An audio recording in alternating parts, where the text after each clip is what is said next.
Hello, everybody, and welcome to this week's episode of The Awesome with Cody. As usual, I'm your host, Cody, and today we are wrapping up August of 2021's theme of awesome streaming television programs. This whole month we've been talking about newer TV shows that aren't really TV shows because they're technically on the internet, but most people watch them on a TV nowadays, so they're still TV shows. I don't know. Anyways, so the first week talked about Amazon Prime Video. Then I talked about Apple TV Plus. Last week I talked about Disney Plus, and today we are talking about HBO Max, which of course is a streaming service created from the bulk of, well, actually all of HBO's programming and all the subsidiaries throughout Warner Media and their many, many homes around the world. And if you're wondering what those are, I'm going to rapid fire through a lot of these because there's quite a bit of them. So you have Adult Swim, Bad Robot Productions, Boomerang, Cartoon Network, CNN, Crunchyroll, The Criterion Collection, Comedy Central, The C.O.D.Y, DC Entertainment, G Kids, HBO, like I said, the bigger version, or the cable subscribed version of HBO, New Line Cinema, Rooster Teeth, Sky, TBS, TNT, True TV, Turner Classic Movies, Turner Entertainment, and Warner Brothers. So those are all the content providers within the umbrella of HBO Max, which again is a lot of different things. So there's a lot. I only chose a few things of ones that I've either enjoyed, I've watched, and ones that I'm excited for upcoming stuff, and one of them I'm excited for, but I still need to catch up on it, and I'll get to that in a minute. So, I'm not going to list everything that's on there because there is a whole lot of content on HBO Max, from movies to TV shows to collections of stuff, currently running movies. That's one of the things I'll talk about. They're not all. It's not TV shows, but I'll talk about what I mean by that. And like I said, content for everybody, family movies, family-friendly cartoons, adult movies. I don't want to say adult movies, but mature movies, rated R movies, PG-13 movies, TV shows that range anywhere from reality shows to comedies to dramas, all sorts of fun stuff. And not just the HBO stuff, but all those other ones from TNT, TBS, True TV, Cartoon Network, all those different ones are in there as well. So, the few things that there's four things I'm going to talk about. I'll leave the last one for last because it's the one I was most excited about, and it's one of the things they kind of teased everyone with when it first launched, and I'll get to that in a minute. So one of the first ones that I was super excited about actually came out last year, but it was end of last year. And there are a lot of newer things, just not I didn't want to. I couldn't really pinpoint too many that were like the standouts that were newer, because there's a lot of mostly just movies and a lot of normal TV shows. But anyways, so the one I'm going to talk about first is Raised by Wolves. It is an American TV science fiction drama. It's created by a gentleman named Aaron. I'm going to screw this last name up, but I'm going to try my best. I think it's Guzikowski, but I could be wrong. And he produced this alongside Ridley Scott, who actually directed the first 2 episodes, and his son, by the name of Luke Scott, actually directed 3 of the 10 episodes. Including the finale on it. It is a very, very interesting show. The series has been renewed for a second season, which probably won't see until late 2022, if not 2023 or something like that, just because there's a lot to it. There's a lot to this show. It is very, I'm not going to say CG heavy, but there's a lot of CG to it, and a lot of not practical. Like, you can't just go shoot it in a building somewhere. You have to build a lot of sets because of spaceships and being out in the distant alien worlds and stuff like that. Anyhow, so real quick premise of this is Earth has been ravaged by what they refer to as the Great War, and 2 androids have been sent to a planet that has a designation of Kepler 22b. It is supposed to be as habitable as possible. These two androids, by the name of father and mother, have a gaggle of human children that they raise from infancy into, hopefully into adulthood. And as they go through, they are trying to, their programming has a lot of things. There's a lot of religious stuff that goes on. And then some people show up that aren't exactly friendly. And some shit happens. And all sorts of other stuff happens. And it's pretty crazy. Excellent show. It's very high sci-fi, very big brain, as some would say. So, don't go in thinking it's going to be an easy watch. There's a lot to it, a lot of exposition, a lot of background stuff you kind of have to pay attention to when watching it. So just be warned that it's not a just pick up and watch. And it's pretty. It was pretty engaging for me, so it wasn't like a hard thing. I wasn't on my phone a lot or anything like that. Eyes peeled right to the TV the entire time. So yeah, that's Raised by Wolves, now available for season and streaming on HBO Max. Next up is The Flight Attendant. The Flight Attendant premiered this year. This is one of the newer ones I was telling you about. I'm sorry. No, actually, never mind. I watched it this year. It actually premiered last year, the end of last year, and I didn't know that. And then I saw it, and I was like, oh, I really want to watch that show. I'll check it out. And I watched it, and it's pretty goddamn good. This is, so The Flight Attendant debuted last year, November 26th, and has been renewed for a second season right out the gate. It was like a month after it came out. So that's pretty cool. But we're not going to get until like springtime of next year, 2022. So whatever. But the first season, consisting of 8 episodes, fantastic, really well acted, really well written, I should say as well. It stars Kaylee, I think it's Kauko. I'm not too sure how to say her name. She played Penny in The Big Bang Theory for many seasons, and she is the titular character in this, The Flight Attendant. This is based on a book by a gentleman named Chris. Again, gonna screw up last names because I'm terrible at names in general, but I think it's Baljalian or Baljulian. I think it's Bajalian. I'm not too sure. Again, I'm terrible with names, just like I probably butchered Kaylee's name. Anyhow, she plays the lead role. It is essentially about her character, the flight attendant, who's an American, who's a reckless alcoholic, and she likes to party with anybody, mostly strangers. And one day wakes up after a heavy night of drinking and partying with a passenger, no less, in Bangkok, with that said passenger dead, lying in the same room as her. And she freaks out. Instead of calling cops, she decides to clean up the crime scene and get back on her returning flight. Flies back to New York, where she is then met by an FBI agent and is questioned about her layover in Bangkok. And things happen. So check it out. It's pretty awesome. The Flight Attendant. Like I said, first season of 8 episodes is available now. Season 2 coming sometime. Probably first quarter, early second quarter of next year, maybe. Somewhere around there. I don't know. I'm giving you a time frame. It's check it out. It's going to be springtime of 2022. Boom. The Flight Attendant. Next up, Doom Patrol. So part of Warner Media, and the collapsing of their first attempt at a streaming service, which is a terrible idea and I knew it would be, was the DC Universe, I believe is what it's called.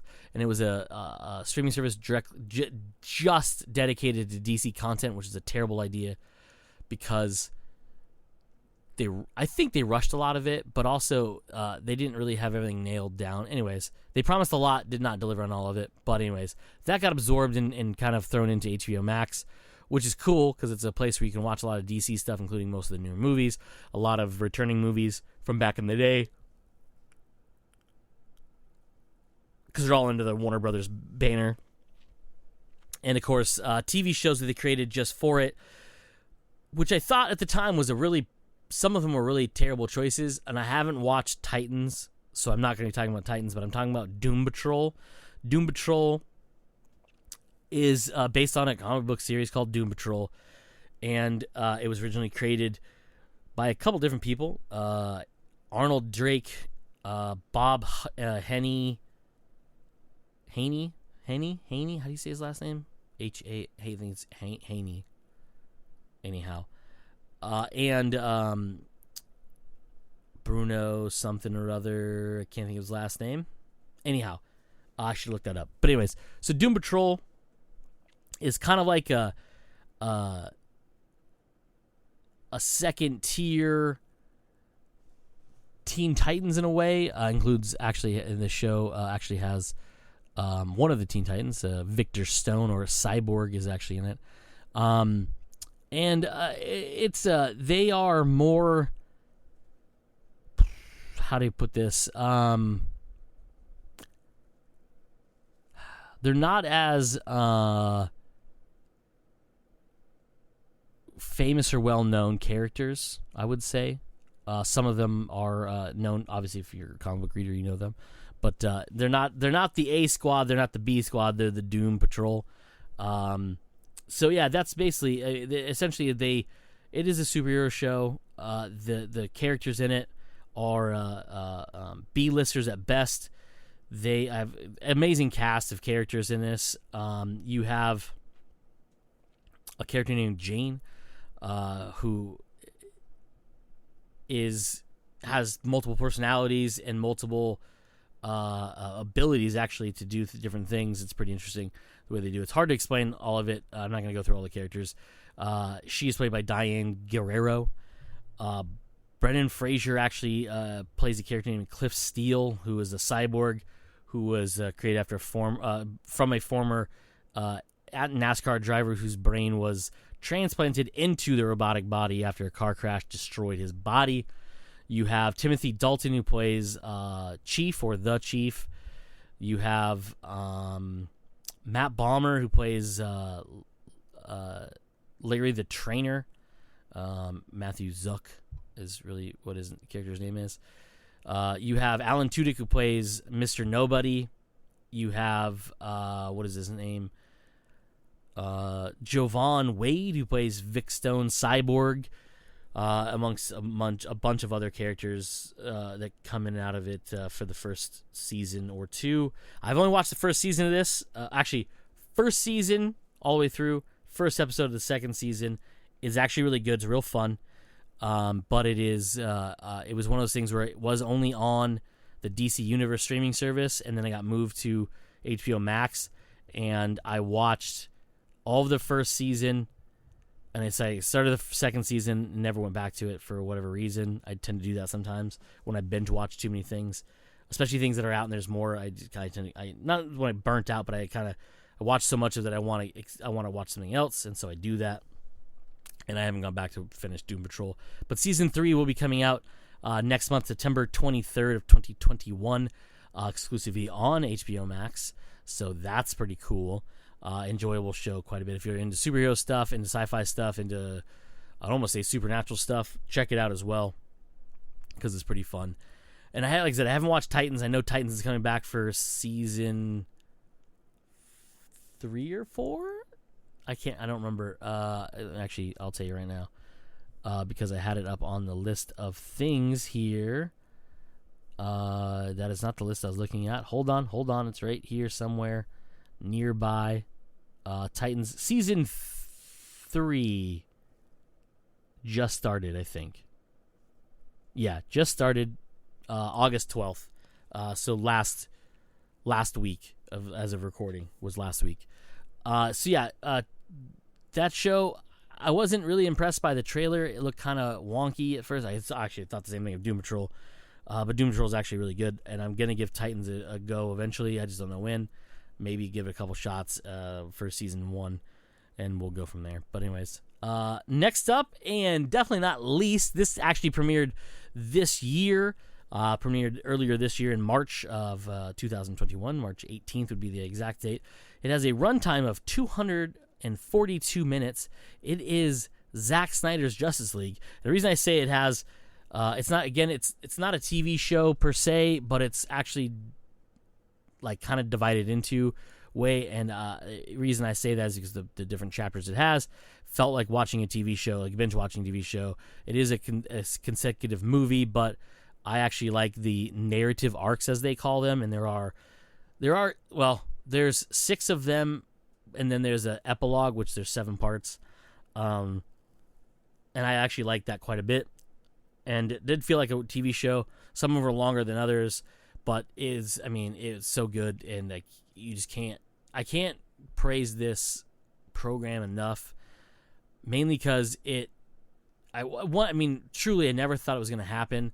And then they announced HBO Max, and one of the things they announced was Zack Snyder's Justice League will be on the streaming service in 2021. They made that promise, and they followed through, and we have it, and it's glorious.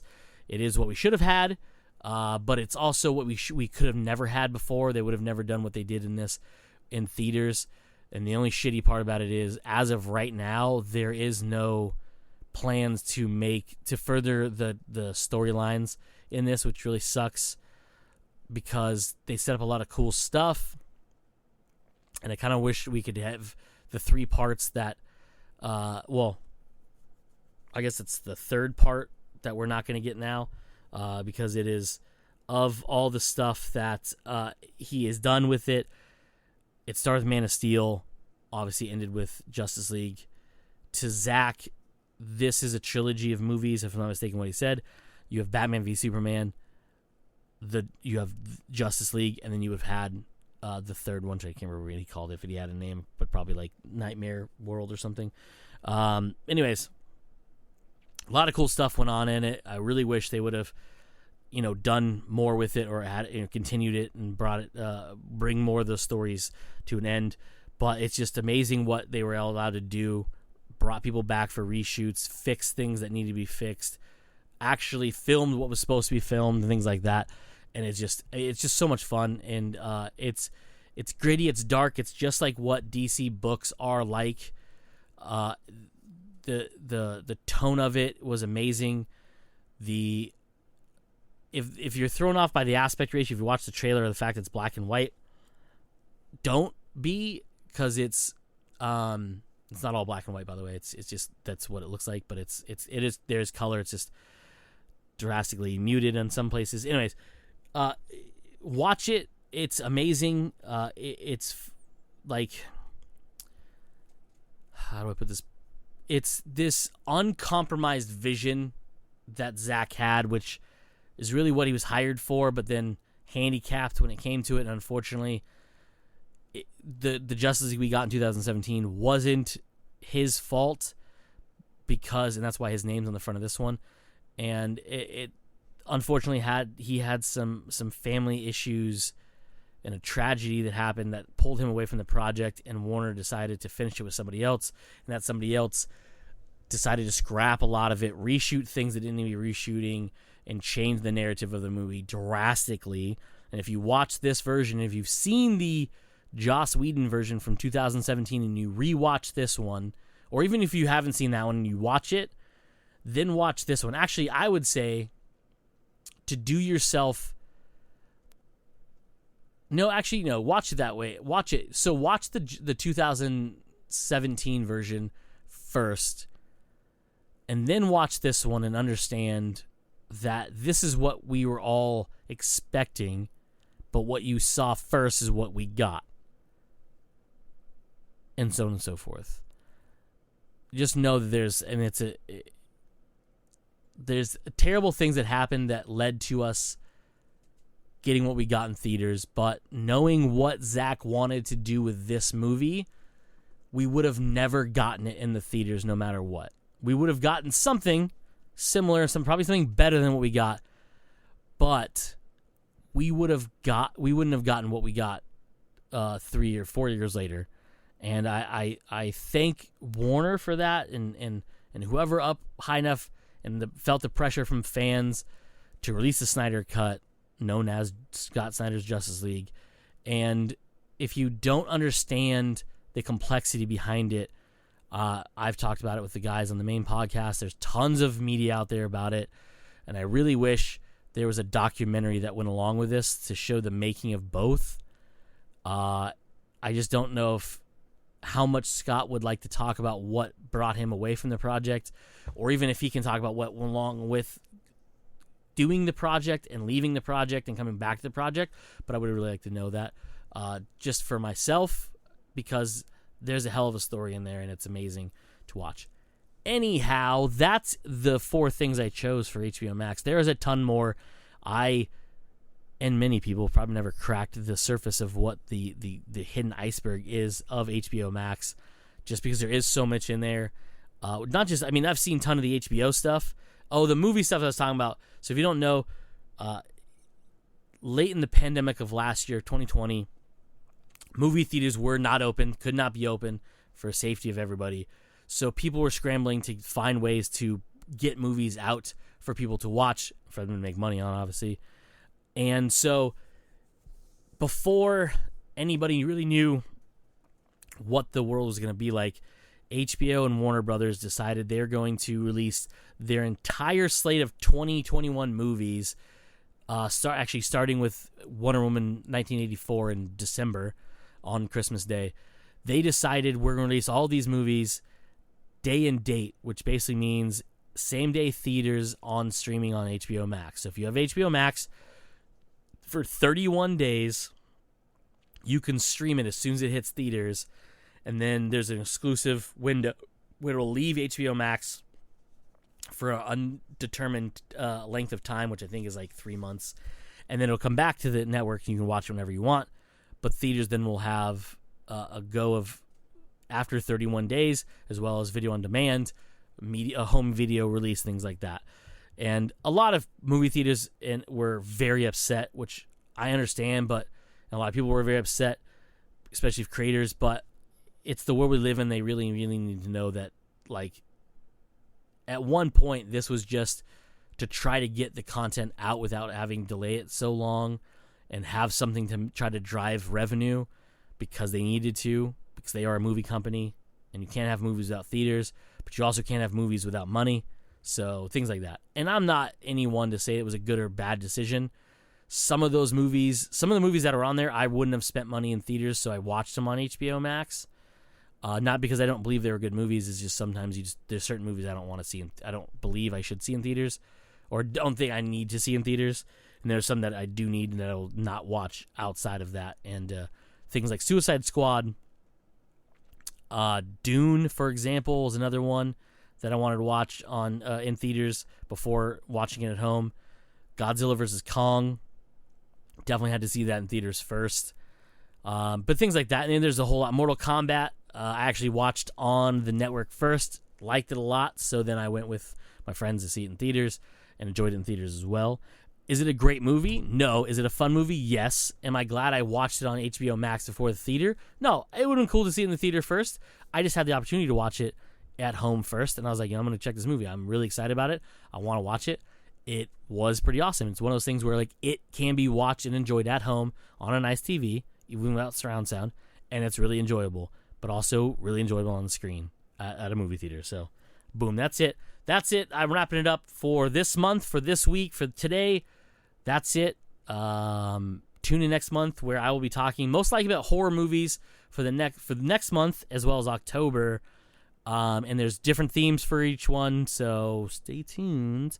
But yeah, that's it for this week's episode of The Awesome with Cody. As usual, I'm your host, Cody. And like I always say at the end of these, let's be awesome.